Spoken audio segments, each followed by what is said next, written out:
Joining us now is geopolitical expert Rohit Dev. Mr. Dev, thank you very much for speaking with RT India. When you look at the current situation, especially with respect to Russian oil, is Russia simply benefiting from the circumstance that has been created by United States? That won't be the case, in isolation to be considered. So I think Russia does benefit from the present scenario because many other countries are looking at Russian crude and gas to take with the discounted rates they're offering in terms of future sales for a particular tenor of time will also be a part of that deal with many countries. Now, coming to Russia, I think it is more of a fallback, trusted supply chain which India sees, which China sees, and which many other countries are now beginning to see.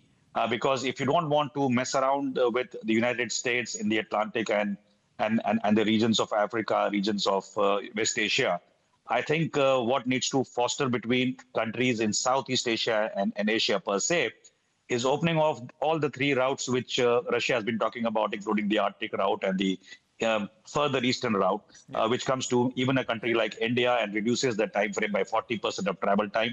I think those are the considerations which countries like India, countries like Russia, and the friends in the region would be considering today, because in the long term, the reliability on the Russian crude will increase, the reliability on Russian gas will increase, and when the Brent sort of rate and price points go down, the typical premium which Russia is today benefiting in some parlance, but in my thinking, it is a cost which is being incurred by Russia as well to supply them.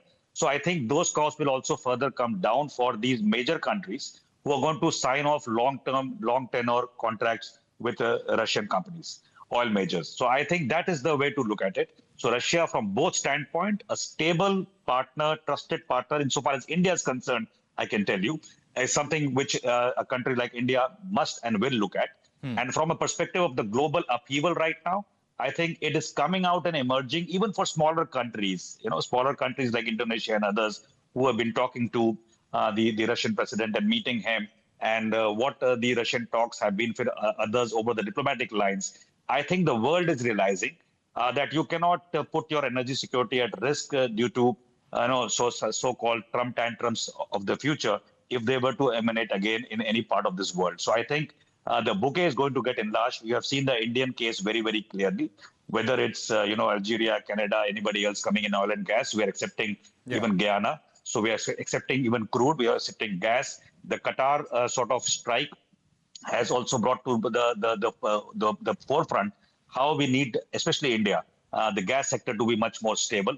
So I think we have our all options open, and Russia, it's not a hypothetical temporary kind of a situation. I think it's a long term to do with that. And you have seen all those people who called out, and our own sort of negative media and people in polity who tommed about some permission which a young girl from U.S. press secretary's office uttered to the world. I think that's not true, because there has been no renewal of these permissions and things like that, and India is going whole hog. Remember one more sentence which Trump has used very recently. I forget the exact quote and the word, but he is looking at us as a reliability factor currently. The reason is that the Russian oil, which, the times of Biden and Eric Garcetti, which they tried to get into India and send to Europe to make Europe sustainable, and then they balked when the current MAGA regime came into being. I think they are back to square one. They understand the value of India as a intermediary for the Russian oil, for the global, stability and prosperity. And that is the way it is going to go ahead. So I think Trump is understanding. Yeah, but Mr. Dev, is there also a sense of sanctions fatigue? Because we have seen years of Western sanctions on Russia. But in a moment like this, when countries, they still turn to Russian oil, whether it is deliberate or, deliberate or not, does that point to a form of sanctions fatigue, according to you?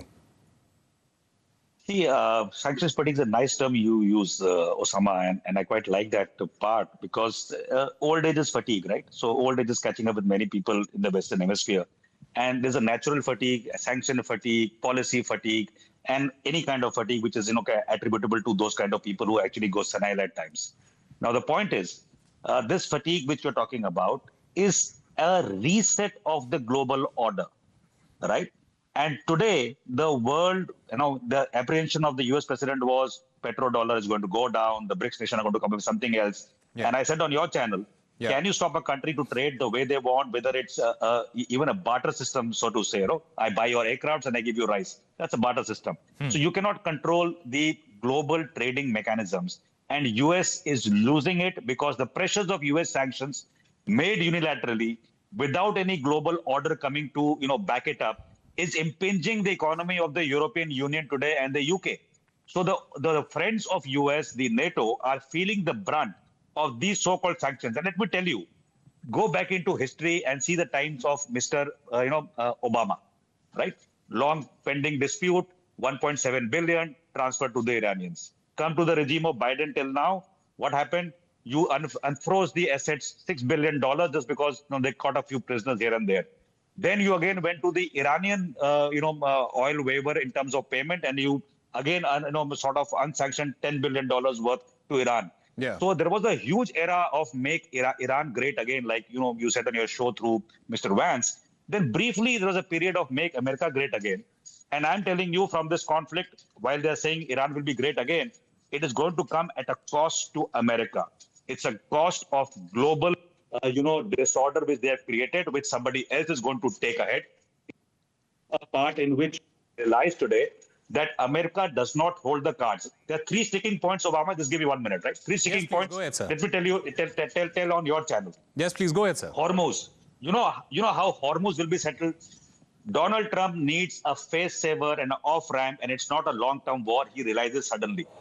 So he's going to announce any victory, but he is going to pay and compensate Iran in the future, which entire jingbang of the White House is going to showcase as we are making Iran a trader and great again.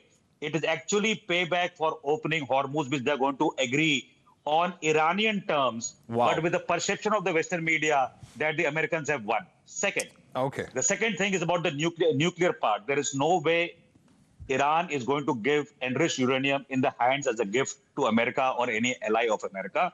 It may go to Russia, it may come to India if that is the last part. And then they're going to say 5-year sanction, 20-year sanction, sign the nuclear non-proliferation treaty even without not possessing a weapon. Even if all that happens for semantics' sake, do you think the Iranian resolve in the future is going to be sans a nuclear weapon? I'm telling you the answer is no. Yeah. So it is a temporary sort of a face saver which is being planned. So he will say, as Trump, that China has agreed to this, China will not supply arms. Russia has agreed to this, Russia will not agree to anything. Yeah. So the point is, it's all a face-saving effort. And the last sticking point, which happens to be in the 3-point agenda, which failed in Islamabad, is Lebanon. Now you tell me, how can Netanyahu or his successor or his granddaughter's child also can leave the stated objectives of the Israeli state? Is it going to happen? My conviction is not going to happen. So in all you see, there are talks of peace talks. There are murmurs of peace talks happening again in the next 48 hours. We'll have to wait and see how things move from there. But Mr. Rohit Dev, thank you very much for joining us here on RT India, sir.